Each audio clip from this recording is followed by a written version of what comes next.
Okay.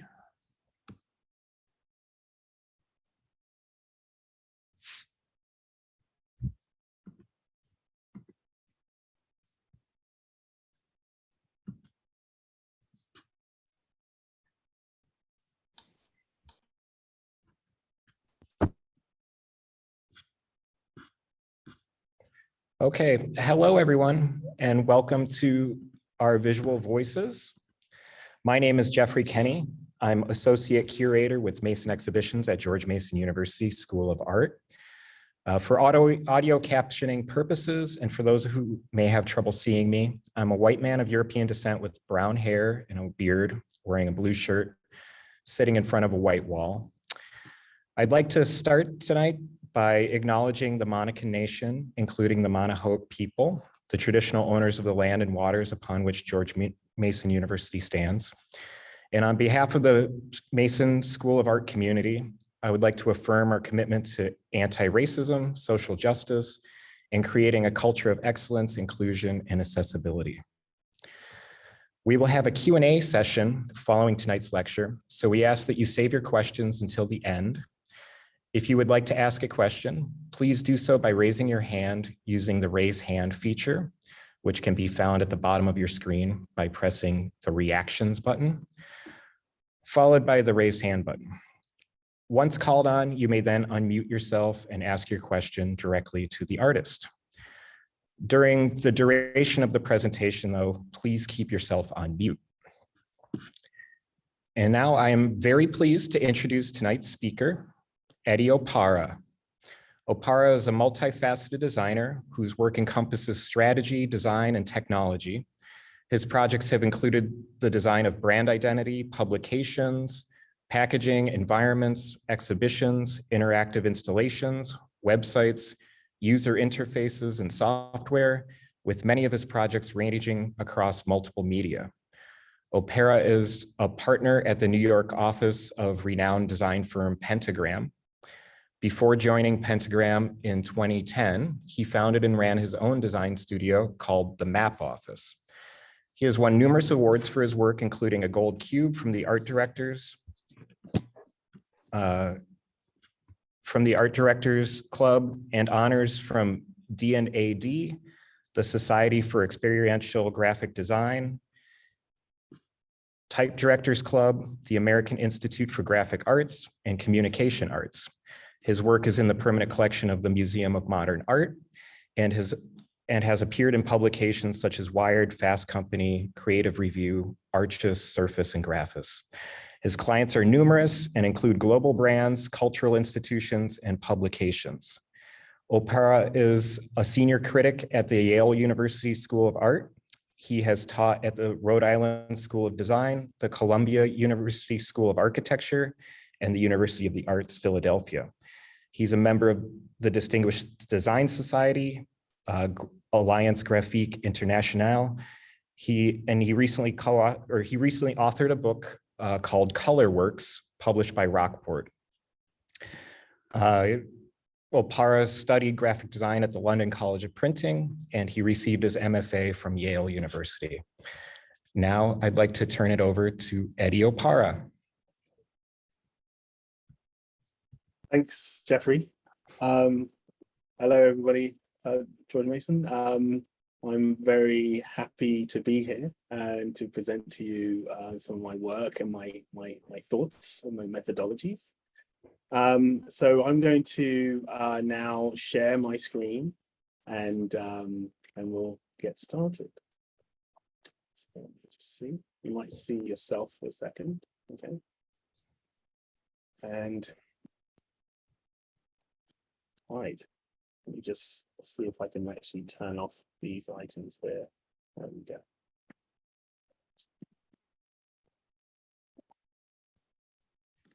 Hello. So, as Jeffrey had stated, my work does stretch across multiple areas, from large corporate identities, global identities, to well-renowned art institutions, but also it does focus on the experimental and the you could say the overtly contemporary.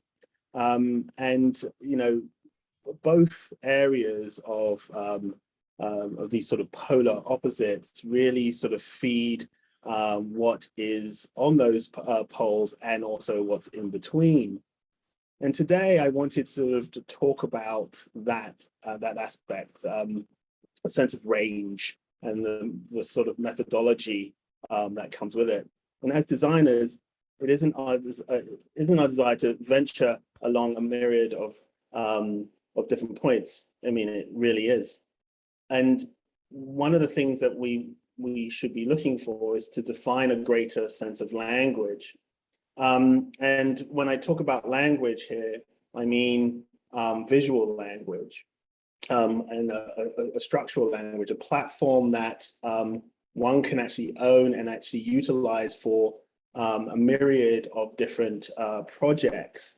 And that's one of the things I feel as though that is really missing within the aspects of graphic designers that are, coming up today in regards to what are they really standing for from the aspects of form and actual function. And I've always thought about it in this particular sense, where when I'm, potentially on my deathbed or I'm extremely old, somebody young is going to come up to me and say, well, what did you do for a living? And I'm going to say I'm a graphic designer. And to a certain degree, that profession might not exist, but I can actually explain what I did, not what a graphic designer is, but what I did with the language that I've actually created. And it's really about defining a greater frequency and understanding that frequency of communicating as well. To be multifaceted, to be multidisciplinary is also incredibly interesting. One, that it allows you to partake in so many different areas of the world, of understanding the world at large, and also visualizing the particular needs of of those particular worlds.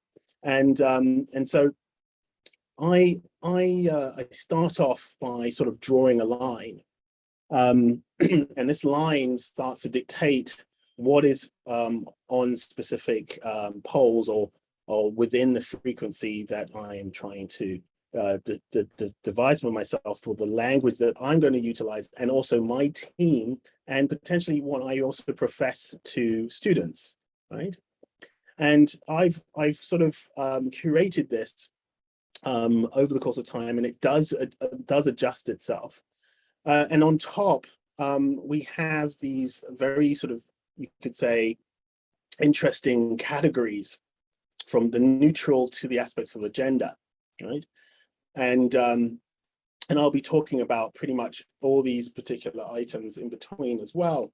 And underneath are specific aspects, you could say, aspects that I have to utilize within the practice to gain a design that is neutral, to gain that design that is neutral and has variability within it, or being very adaptive, or has entropy and being speculative or spectacle, and intelligence, or has a sense of agenda and beyond.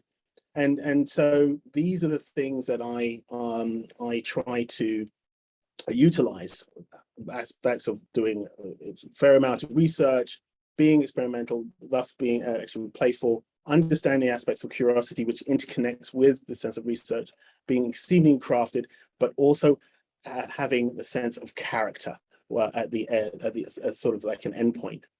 And so I'm going to start off by sort of grouping these particular items within this this spectrum, or within this frequency, and I'm going to start off with the neutral, variable, and adaptive.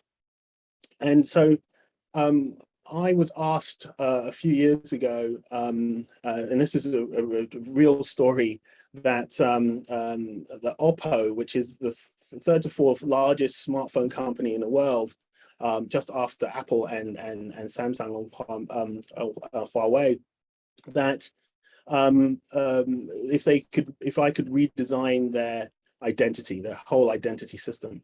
And the funny thing about this particular project is that I didn't know who they were. Nobody really knew who they were in America because they really don't sell in the United States, but actually everywhere in the rest of the world they do. And it went into the pentagram spam. And luckily, fortunately, somebody from Oppo on LinkedIn connected to me and said, we had sent you this particular RFP and you haven't replied to it. So it was a lucky situation. But the reason why I'm talking about it is that this was the previous design of Oppo, and they're an exceedingly young company, and it's growing exceedingly fast. And one of the things that we wanted to try to do initially is just to really sort of refine who they were. And we sort of developed this particular video to present to the CEO at the time in regards to the proportions and how to utilize the aspects of color, and being really dynamic and coming up with a system structure that no other company could have. So it was very signature to them. And we thought that we had a winner right here, because it did feel very different from other companies. And also by adjusting the actual word mark to make it more, you could say, upscale and also contemporary, we thought that we had a winner. The CEO was very interested in this, but he actually stood up, opened the door, and he went through the corridor and picked just one person out of the corridor and asked them to come into the room. At that moment in time, he basically said, "Do you like this?" to that person. "Do you like this particular design?" And they said, "It's okay." Then we had to redesign the whole thing from that particular reaction. And one of the things that they wanted was something which was more neutral, that they could actually adjust a lot more. And so we fashioned an entirely different visual structure for them that had a better understanding of how to utilize this particular mark, which is incredibly neutral, but you can actually adjust it in so many ways. You can actually utilize the core roots of it, which is the counter space of the O, and build whatever you wanted out of it, for like icons or even buildings per se. And that's what's basically happened. These are just frames from the introduction to the new identity that we also had to sort of together.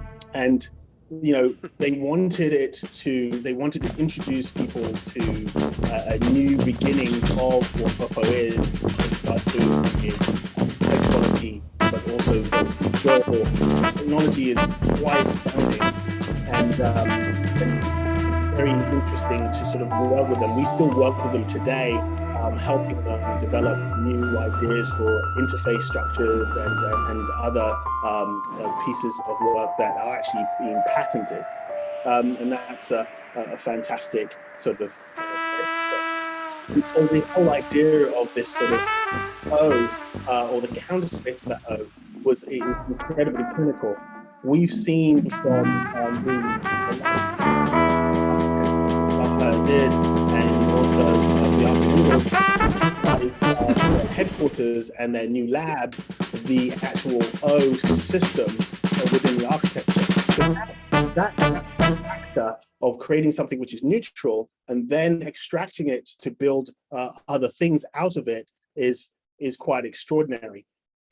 This is the monogram that they actually use. It's very rare that they utilize it, but we had actually developed it for very specific reasons.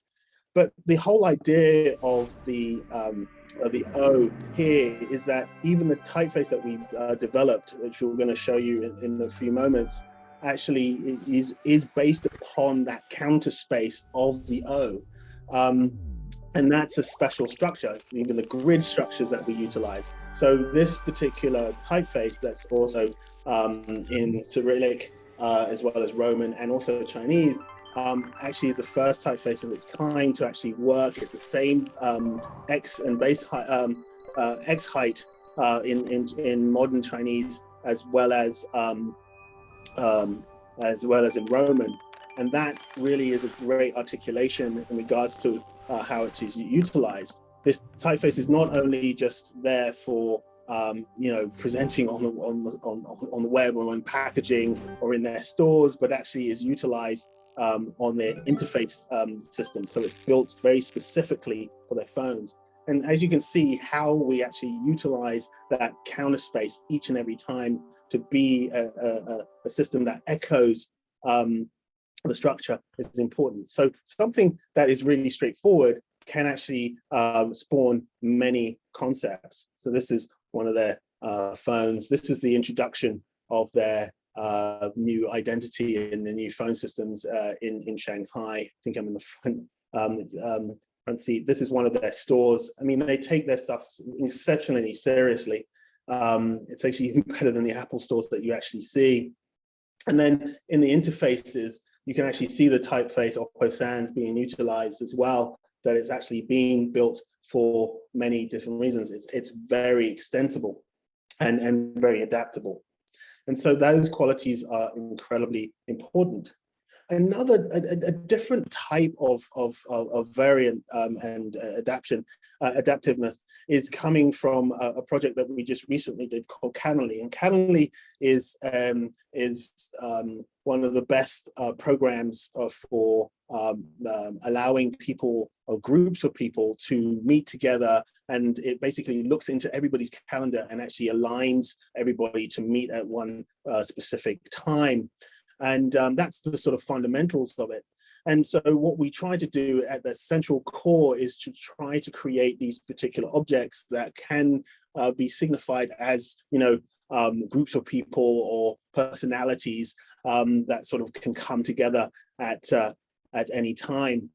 And those particular qualities are seriously important when we start to build the overarching strategy and sort of really, allow the narrative to take hold. And one of the things that we try to do is create a sort of a method of calibration between textual language that you could say from the strategy that the client can't really comprehend visually. And so we have a particular method that allows us to break them down, and then we can actually be as ambient and contemporary as possible, and even abstract.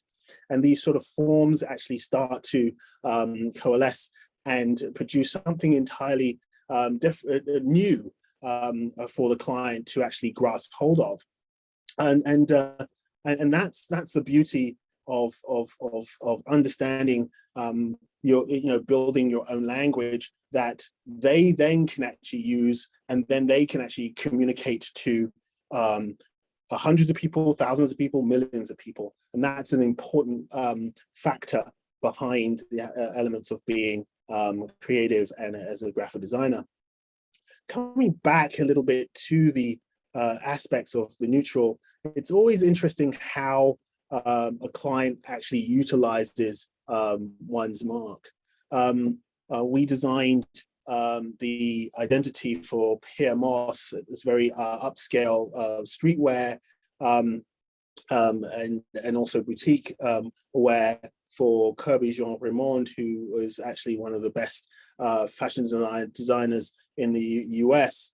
And the fact of the matter is that you never know how people are going to utilize it. So the idea of creating something which is neutral is actually a good idea. And so when Jean Raymond actually started applying the Pierre Moss mark, he applied it incredibly large and incredibly loud and proud. And he often does that. And to a certain degree, we were a major part of that particular rationale. It looks exceptionally simple, but imagine if it had too much character. It would be a little bit too signatory, and you couldn't really utilize it the way that was promised. You couldn't really apply it with the aspects of Reebok, where Kirby is actually the creative director as well, and how to sort of fashion it around somebody's neck. Those simple moments to really sort of identify one's mark is imperative. So it's always really amazing how you can take something which is neutral and very minimal, but then allow that particular client or user to explode and explore how it can be utilized in so many different ways. And that is the beauty of it. This is a pair of sneakers that Kirby designed that actually was sold out in 13 minutes. And just how it's actually utilizing the sort of central core with the labeling of the P-Mo and Reebok. Another fashioning of the neutral to variable, but more so to the adaptive in regards to adaptive coloring, is a very recent project called Opara, which is Omaha Performing Arts, and it is an educational institution, as well as having its own theaters and performing arts centers. It's actually very much at the core of the Midwest's cultural heritage. And before, their mark was exceedingly traditional. It looked like it was part of an opera, very operatic, and really aligning towards a different age and a different age group. You could say an octogenarian. And so that was not their mission. They wanted to make sure that they are not just local, but national and global, and also interconnecting to education and being incredibly diverse. They also have a veritable amount of subsets of sub-organizations that are part of it. And so creating something which actually is exceedingly neutral, but also abstract, and then allowing that to be expanded is exceedingly important. The idea that one can actually move, shift, and allow the mark to actually dance was really important as well. And so it has these sort of different formats that it can actually be displayed in, and also having a mark that's all, to a certain degree in motion as well, where you actually have this sort of central core of the O and the A sort of partially moving through is and was imperative. It is, you could say, a slightly strange mark or system, but the way that it works for all the subset structures, and you could have seen it before, it was a very sort of sprawling difference and of disparate designs. How it sort of come together and congealed is a marvelous thing. And so that what happens here is that they can attach at any time an entirely new subset of things with no problem whatsoever. In regards to the addressing the campaigns that they sort of relay, again, we utilize another O. It's quite funny. And utilizing this as a seed, what we call the root, that allows it to be at the foundation of everything, starts to allow the idea of other things that can branch off of it at any time. So the idea of playing around or within the intersection of the image and the form of the O, which actually becomes more circular and more centralized. But then also taking an adaptive color structure. So how do you decide on what colors they are? Well, you just adopt and adapt based upon the coloration of the imagery, and that allows it to have its own personality or character as well. And that's an important factor. And it also makes it exceedingly easy for other designers who are at Opera to actually apply at any time, as you can see. Again, sort of moving towards the aspects of the adaptive. This is part of the Nike's new buildings in their headquarters in Beavertown. They have over 11,000 plus employees, over many acres, hundreds and hundreds of acres of land. And some of the buildings that they actually own, and some of them actually are rented, but they are allowed to adjust the look and feel of those buildings on the interiors. And one of the things that we were asked to do is actually create a master system for signage and environmental graphics on those headquarters, which we did. And we took an entirely different route than maybe people would have thought. Normally Nike and the just do it sort of attitude creates a very sort of a firm cacophony of elements that really actually work exceptionally well each and every time. In this particular case, we didn't use the swoosh or the Nike word mark. We used something that is underused, which is their hash marking on their boxes. And it's an important factor. It's also on their windbreaker. It's this sort of 26-degree structure that they've used from the very existence of Nike. And that's an important factor. So again, we're looking at this idea of capturing a route and then branching out from that and doing and exploring, and you can actually create many different things.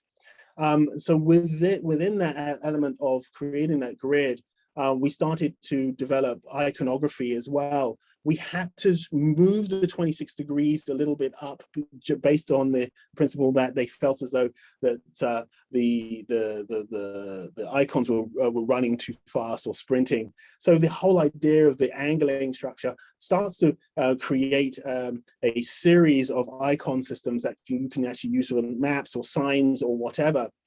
And so we had a particular structure and a sort of equation of how we can deal with the typography, custom grids, icons, the map structures. And as you can see within, we developed their new transportation lines as well. They had these, you could even say hand-drawn maps before that were very much like spaghetti within their within the sort of landscape of their headquarters. And what we did is we took that element of those angles and applied it in principle to a new network line. So we developed an entire different system for them. Again, we also wanted, with a collaboration of Nike, to develop a system that was, you could say, floating or transparent. And we created these sort of this angle system of a moire pattern that is very much like their hash structure. And and so as you move past it, you will actually see those hash marks move. And so we just got a small video that sort of represents the concept here. And these are sort of angled sort of perforations, and these are the sort of the subsets of the different kinds of sign structures that we actually developed. So you can actually hang whatever you want onto the system as best as possible. And you know, developing the grid structure, developing the overarching family of icons just allows it to be utilizing maps and also other larger signs. So here is a example of this, of one of the major signs. That's one of the items, and as you're walking straight, you really don't see it. It's very sort of thin, you can see through it. But this is it at a specific angle, and you can see the sort of hash marking occurring. So it has a sense of being quite smart in its construct as well. Okay. On to another part of being, and this is more about being having the sense of variables.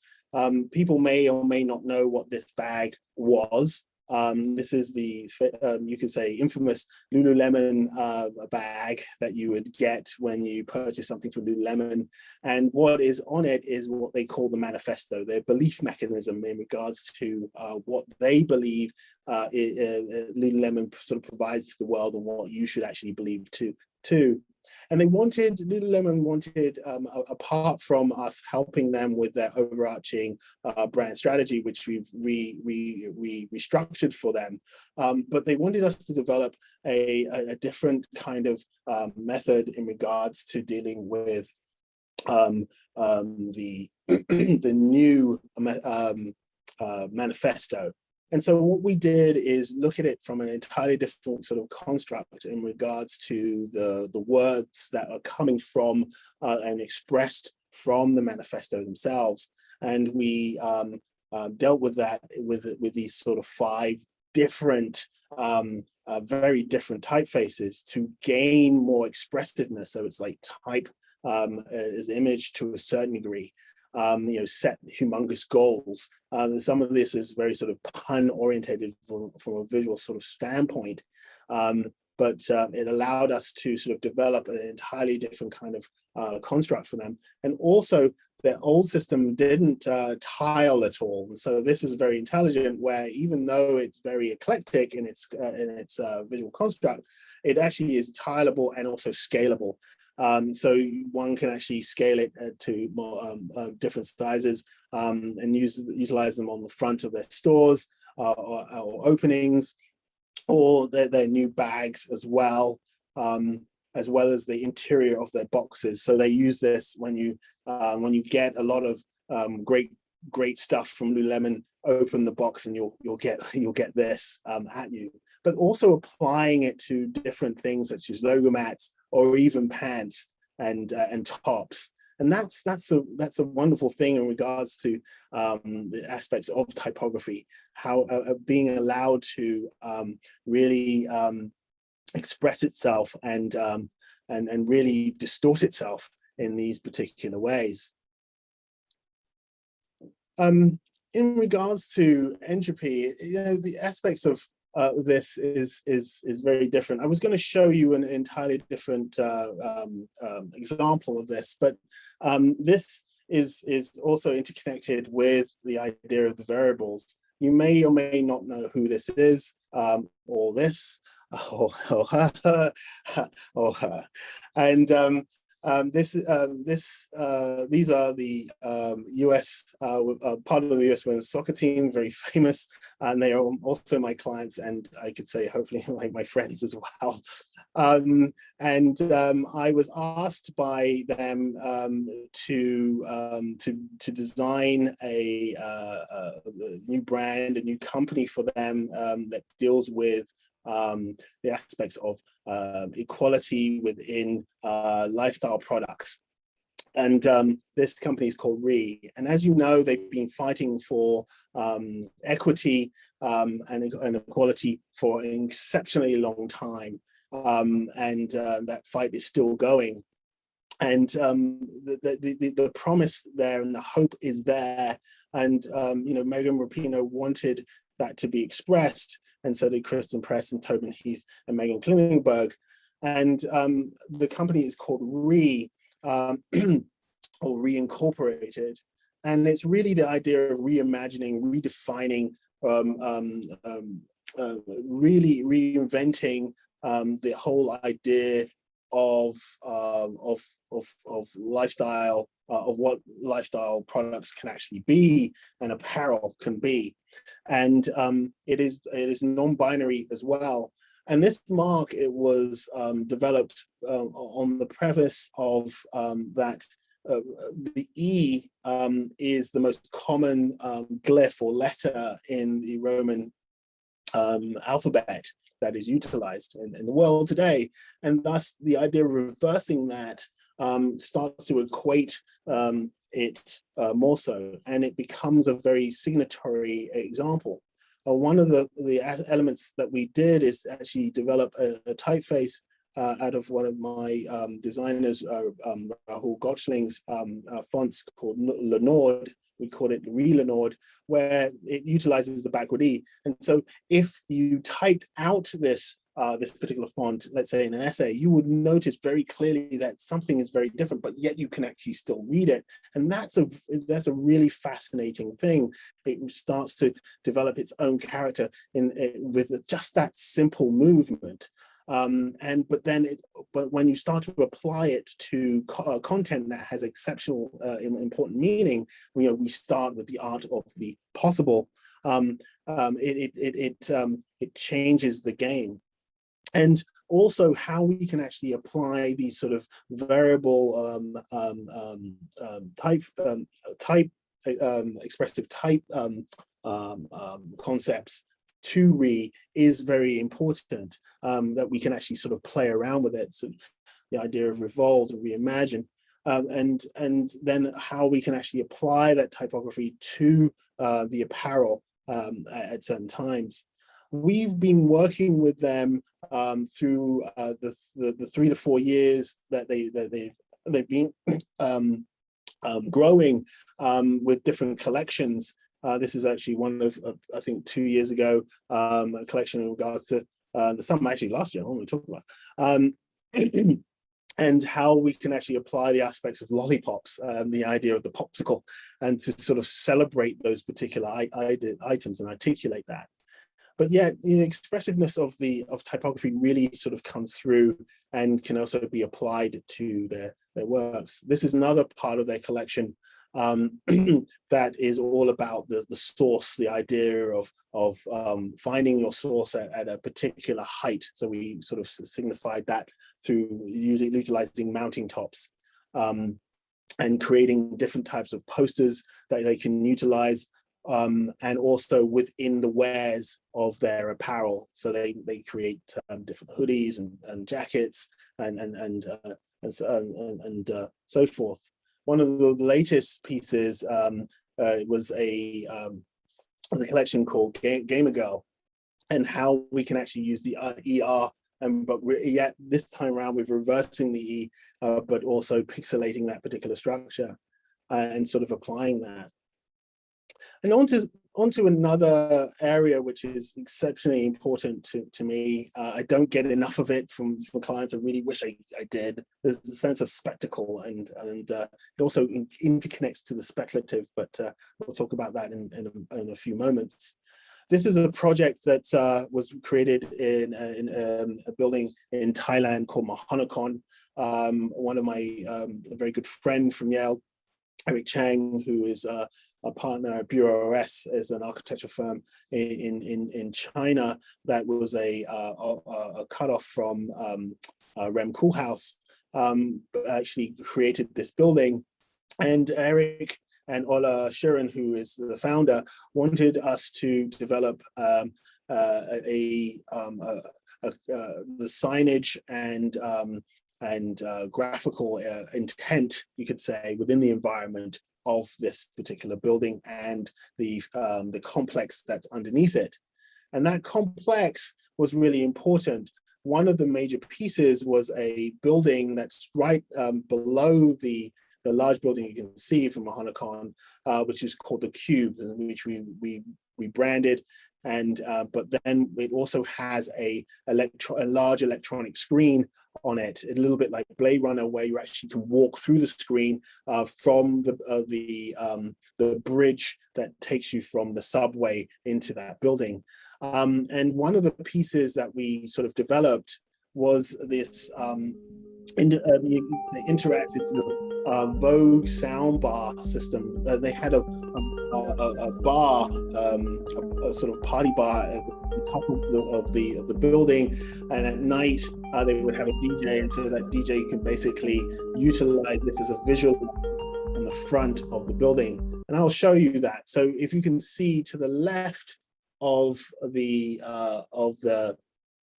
this graphic, and this is the part of the screen that we had created, you will notice that clean tube area. And so this piece that reacts in the day and also the night, it's very different at night. It's more of this sort of neon-esque approach, and in the morning it's definitely different. I will run a video so it'll sort of explain to you the structure. It was very sort of complex to actually build because we had to develop a typeface that actually could fit within the constructs of what the architects had stated in these particular, what they call cassettes. And so, and also the resolution of the screen wasn't going to be overly high. And so how do you do that? How do you sort of create a font that actually works in that pace? Great wonders of Bangkok really enhanced our ideas. It's a wonderful city to be in.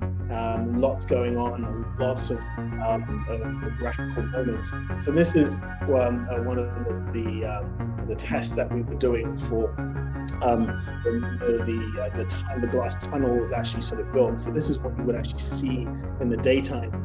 You know, one of the sad things about this particular building is that it was unfortunately sold. The company sold it, so that's all the work that we had achieved electronically is gone, but on the aspects of all the physical design is still very much there. One of the things that we actually developed, as you can see at the end, was a computational, everything was very computationally based, computational sun that would rise and fall, during the day. And it was actually timed, and it is actually at the correct angle of the sun. And we found this on Instagram that somebody had actually sort of posted. So creating these things for us is really imperative. A lot of the graphical moments that you saw were of numbers and figures, and this is the financial district, just to let you know, in Bangkok. And so those numbers and figures were real-time currency exchange and stock market numbers from different parts of the world. And so sometimes, and it's very rare, you can apply the spectacle to the speculative. And the moment when we did that, we were asked by Kalarati, who ran the Sensible Cities Lab in MIT Architecture School. He asked us to, develop a visualization of robots making cocktails. He knew that we actually specialize in visualization, of dynamic visualization elements. I don't do that much anymore. I would say that's really my my partner, Georgia Lupe, her area. But the fact of being very agile within the constructs of graphic design is exceptionally important to me. And so the sponsors were Coca-Cola and Bacardi, and also Coca-Cola allowed MIT to borrow their KUKA robots to actually create these particular systems. And so you're probably saying, robots that make cocktails, that's really bizarre. Well, let me just show you. So we basically fashioned it initially for the Milan design show, which it actually worked incredibly well. And then we fashioned it for Google. Initially, it was actually built where you would actually utilize your phone. You go on Facebook, you put your information in, you push it up to the into the application, and then it would actually start making your drink.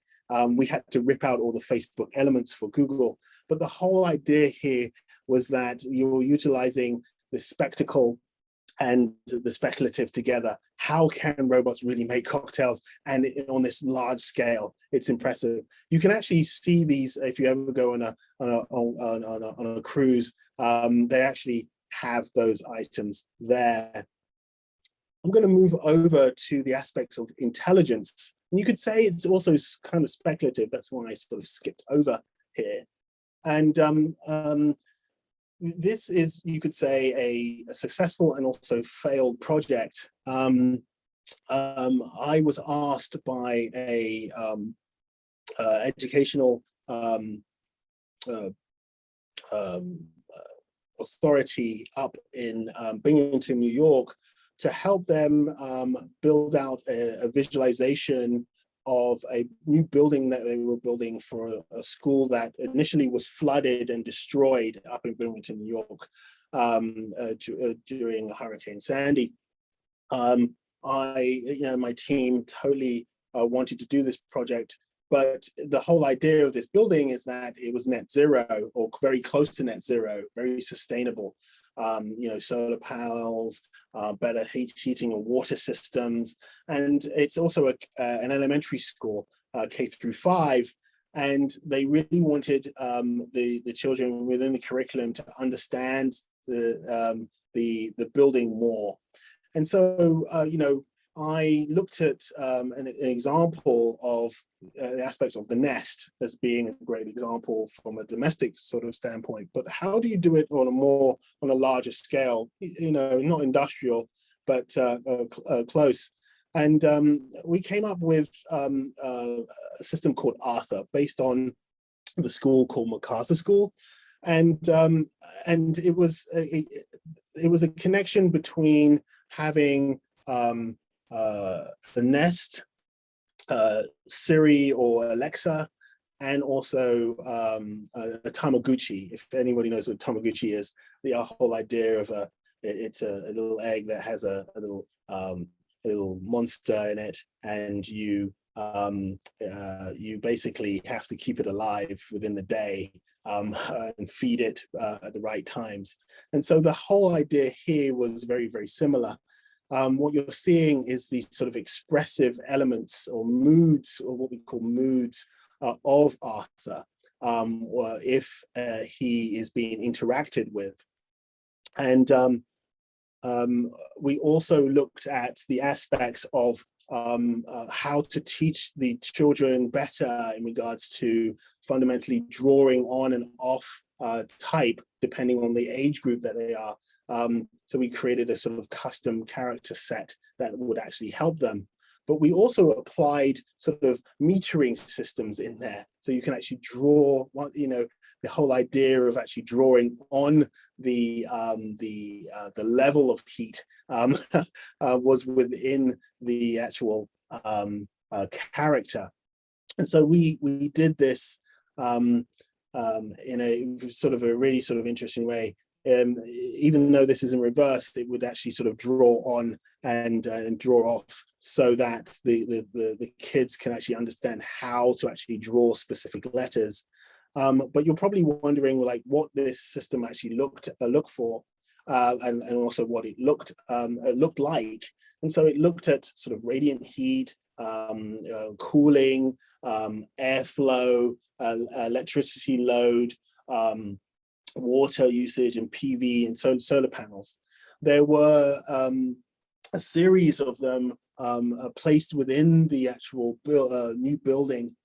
And also, it also looked at flood control as well, for different grades. And this is the mood systems, the sort of bad mood, good mood, high energy usage, low energy usage. And so what would happen is, it all depends upon the usage, and also if you are not talking or are talking to Arthur.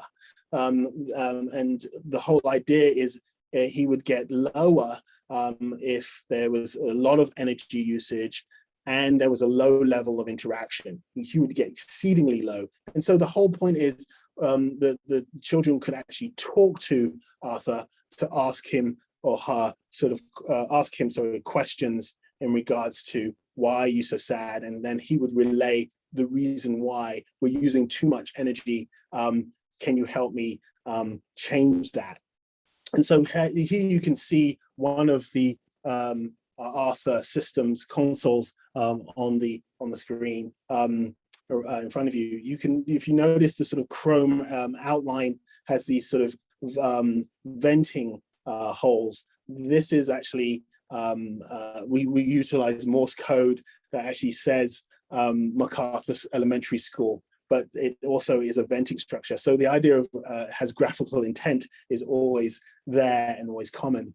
Here's another one, I think in the grade 1, and this is another one. Look, you know, you can actually ask about the flood levels as well. So this is all connected to a lot of data that you can see. And this is one of my designers, Jack, and my eldest son, who's a lot older now, Jakob. And you can hear the test in regards to what Jack is. Jack is a graphic designer, and he's testing the system so that Arthur can actually hear Jakob speaking. And it is impressive. This is one of our first tests of it. We did work with other developers to build this. And so, yes, Arthur would relay his name verbally, but also textually, so the kid could actually see what is actually being stated. And so, as you can see on the side, we are recording every single thing that the child would actually basically say. At this moment in time, Alexa had just come out, but we're using the default architecture for this particular reason. And the fascinating thing is the children couldn't, their speech is very difficult for the system to know. So we taught Arthur all the things that the kids would say, and it would record it, and then it would understand, oh, I understand what you're saying, child. And this is what my reply is. Another fascinating thing is that they're going to do a quiz, right? And so at any time, a child could do a quiz, and it would do a multiple choice structure. It could do a quiz which is math, it could do a quiz which is English orientated.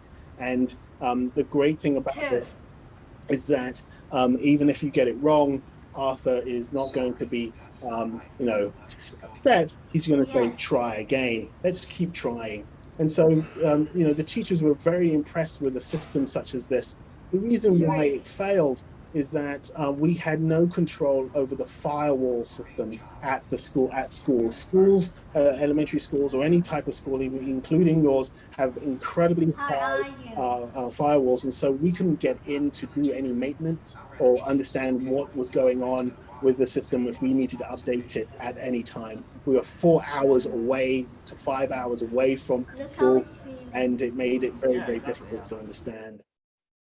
So I'm going to go on to my last projects, and they're two projects that lend themselves in sort of different areas in regards to a gender. One of the great things about a designer is that you don't have to work for a client. You could be the client, right? and then basically sell your wares to others from that.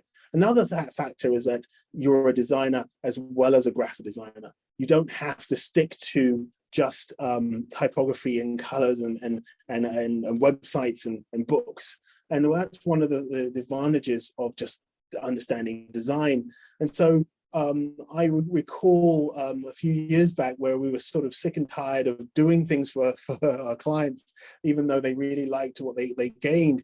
And so we developed I believe it was 4 days, a clock. It was based upon my ring that I'm holding up now, if you can see my hand, my wedding ring.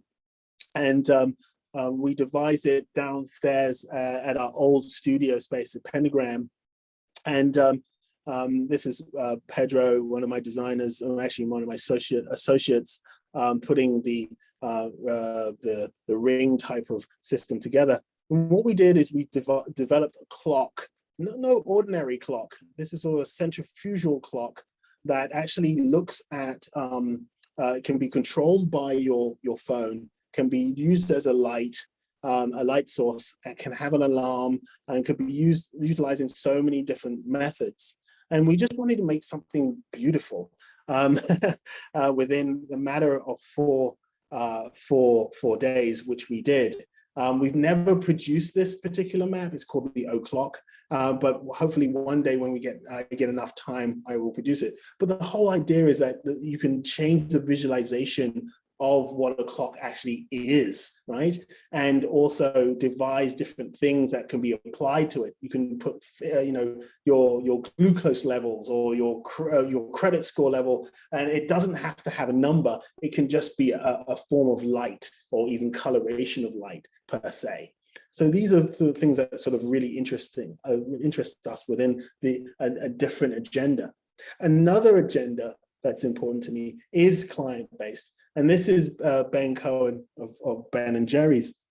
And I got an email from him last year asking for my help. The email basically said that Stefan Sagmeister had given my name to Ben, and he was looking for a designer, a Black designer, to work on this particular project. And it really is about this aspect of cannabis and the disproportionate aspect of Black males being incarcerated for no good reason, but by having or possessing cannabis at any type of weight. For many years, if anybody knows what the Rockefeller laws were in New York City, they were exceedingly harsh, and it affected many different African American and Caribbean neighborhoods.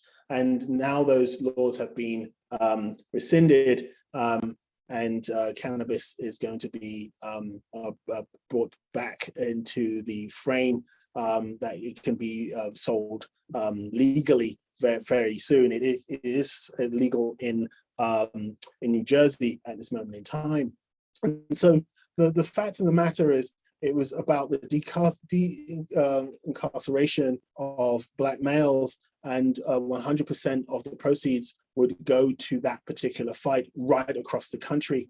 And so Ben has created a product called Ben's Best Buds for organic cannabis. But the fact of the matter is that it's not just about myself, it's also about other Black artists that can relay their creativity onto the packaging or onto the content that Ben produces, and he wants it to be different. He only will sell to Black franchises, period, in this particular regard. And so we sort of generated a really expressive design for him in regards to things that would start off with his mark, the triple Bs, all the different effect names, and how again we're utilizing very expressive type, but these typefaces have been developed by African American type designers, and so that is an important. Every single typeface was utilized that by Joshua Darden and Trey Seals, and then the one on the piece on the right is actually developed by myself, and other Black artists can be applied to these pieces, so it actually really stands out. If you've ever seen a cannabis packaging, it is the sort of worst sort of visual tropes of cannabis that you know to man.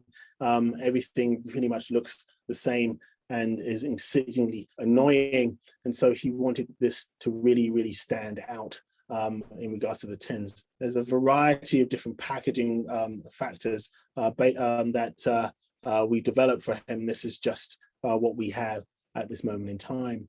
I would like to stop there. I know I just put the aspects of time and take questions, but thank you very much for listening to me tonight.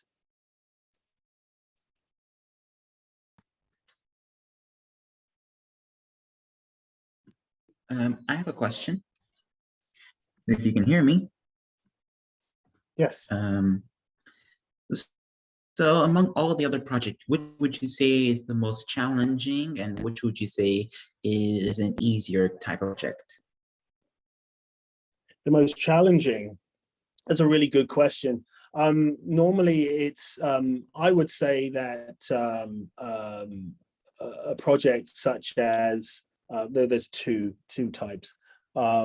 Arthur was exceedingly challenging because we're sort of developing something that's never been developed before. In all honesty, and one of the things that we came across, which was really quite complicated when we were inducting the school to utilize and explain the system. They were very pleased with it. And then one teacher said, okay, I'm going to ask Arthur a question. And that question was full of profanity because it was just an example that she wanted to explain. And Arthur sort of relayed the question back to her, and we said, okay, that's not good, we're going to have to fix it. So the whole idea of opening up a can of worms and then trying to sort of with this idea of you could say artificial intelligence, or you could say machine learning, is incredible. There's so many different types of biases that can actually occur from it as well. And so we have to be fundamentally, you have to be always on your game to sort of build, to sort of learn from it and build out new, you could say conditions to help it along the way. So I'd say that was probably one of the most complex. And then I would say Ben's Best Buds was exceedingly complex. Something that I felt as though would take about 2 months has taken 8 months to be absolutely honest. And it's really trying to get Ben is a fantastic client, absolutely wonderful man, but he's very meticulous with the final product, and I feel as though that's a really good thing when you have a very a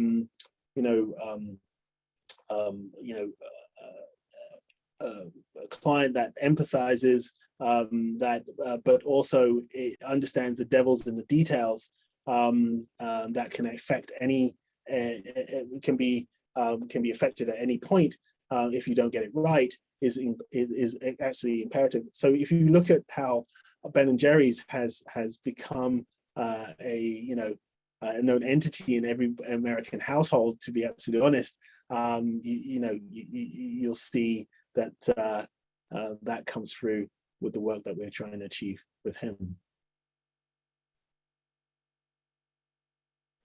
Okay, so I have a question. Sure. Go ahead. Okay, so as a person of color who's also into graphic design, do you have any advice coming from like starting or ways that you can make good advantages of the time you have? Yeah, you can tell by my voice I'm not American, even though I'm born in America, even though I am American citizen now. I've lived here for nearly 25 years. I got into graphic design because of my mom. She was my first client, and she was my first argument. Trust me, you're gonna have arguments. And the way to get into it is just, it's a sense of practice. You have to just keep practicing for yourself. You're doing it for yourself initially. And that's one of the things that I actually learned at Yale doing my master's. It's really a large amount of introspective aspects that go on. So if you understand yourself, you understand what type of language you can project out to others.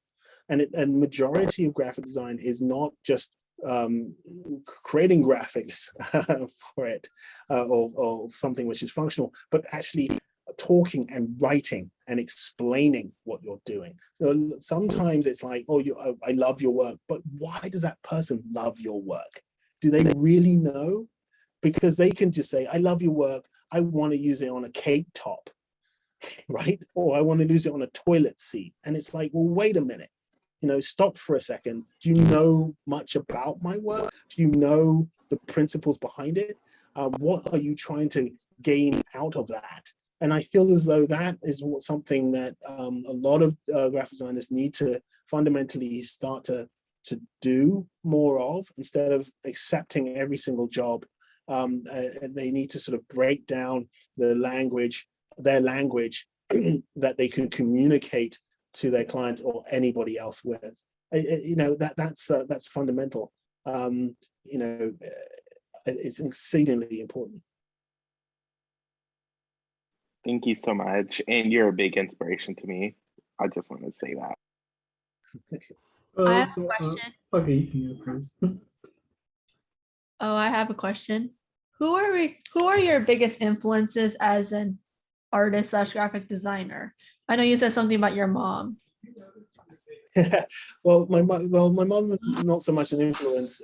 She was my first, you could say, client. I had to do a logo for her women's association, and we got into. She wanted, and I didn't know anything about rounds. I did a design. I gave it to her. She said she liked it. She went away. She talked to her friends. They came back. She said, "We like it, but can you do a couple of changes?" I did those couple of changes. Went back again. Brought it. She brought it to her women's association. Brought it back and said, "We kind of like it. Can you do a few more changes?" And then that's when I said no. So the whole aspect of it being influenced, I really think it came from one of my teachers, Nick Bell, who's in England. He's a well-known graphic designer. Used to be the creative director and art director of I Magazine. And if you don't know I Magazine, it's an amazing magazine about sort of critical theory and visual culture and graphic design. That's been out since 1992, I believe. And you should get them. They're amazing, beautifully designed. He was and still is a great influence. I would say Ladislav Svutna is another Czech based graphic designer. I think, when it comes down to that's it for graphic design, and I think it's really more architects that are very inspiring. The late Zaha Hadid is an exceptional inspiration to me in the way she thinks, and also the likes of Bjarke Ingels, who I've met on a few occasions through friends, and he interests me. The way that he works is actually like a graphic designer when he's really breaking down the fundamentals of what he's trying to explain, and how he then builds everything up in fantastic narratives. So there's a few architects, there's a few graphic designers, there's a few artists that I really enamored by. Yeah. Thank you. If you don't mind, may I jump in and ask a question? Go ahead. Okay, so, well, thank you, Eddie, for coming to talk to everybody here today. But so I actually had a couple weeks back, I had the pleasure of speaking with one of your junior graphic designers, Ruben Geiselhart, who passed on some incredible knowledge and shared his experience with me at Pentagram. And my question for you is kind of what mindset did you have at the start of your career, and how would you describe the journey to where you are today?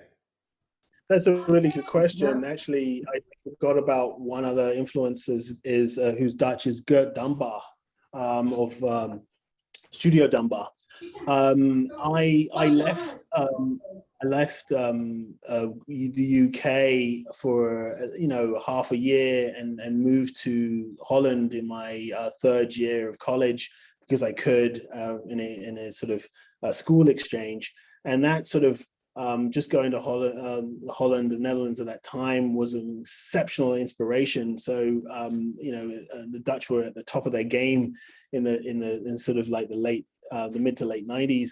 And I wanted to go back and live there and work there.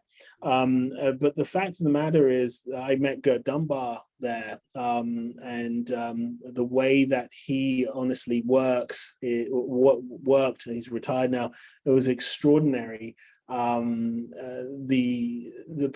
believe the sort of principles that I partly utilizing have been garnered from him, and also being garnered from the likes of,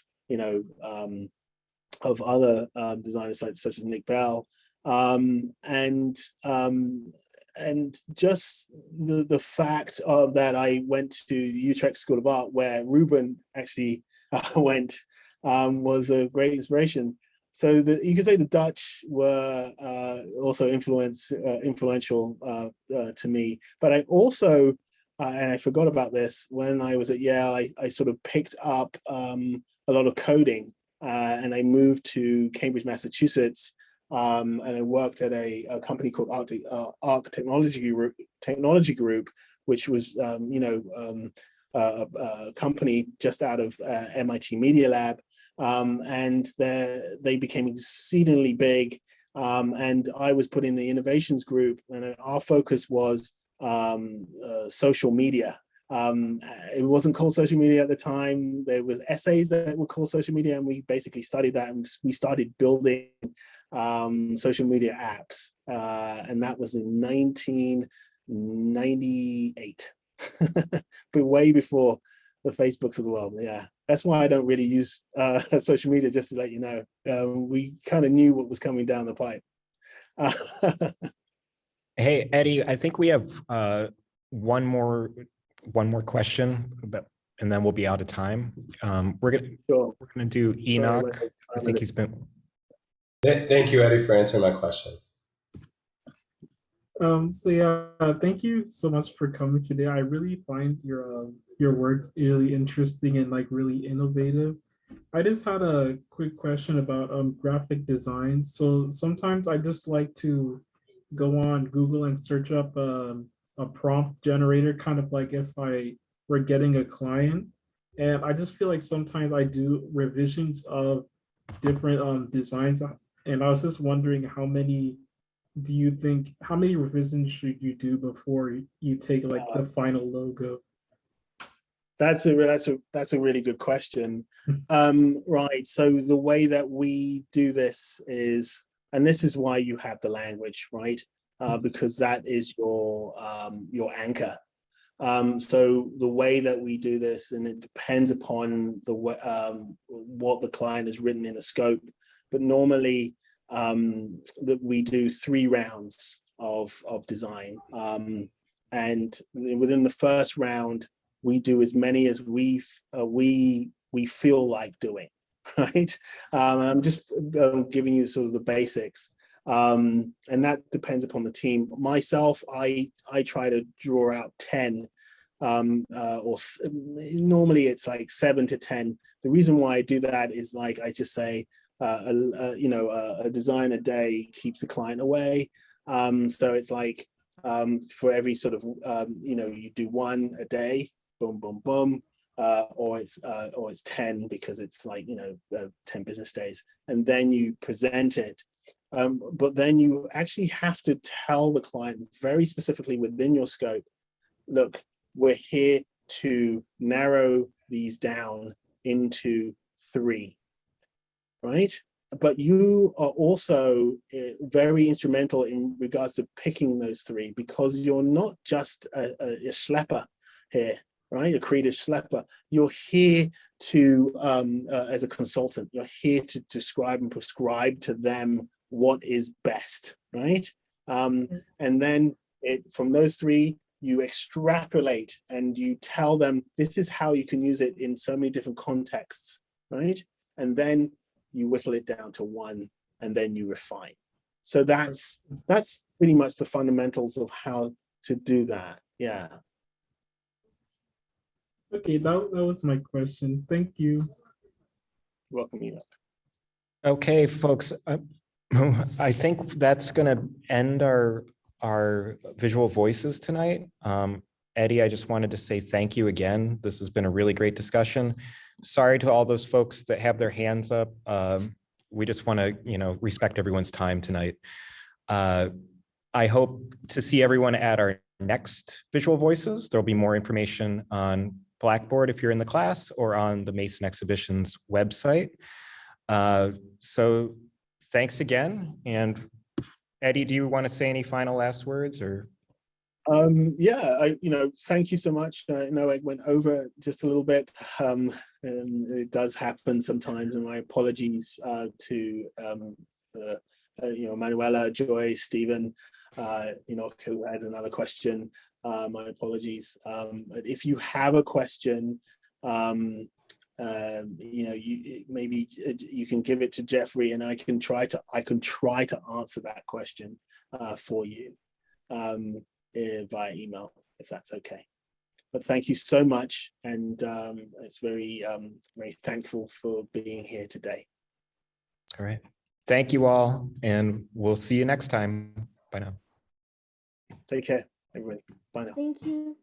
Thank you. Bye. Mr. Kenny? Thank Thank you. you. Bye. Thank you.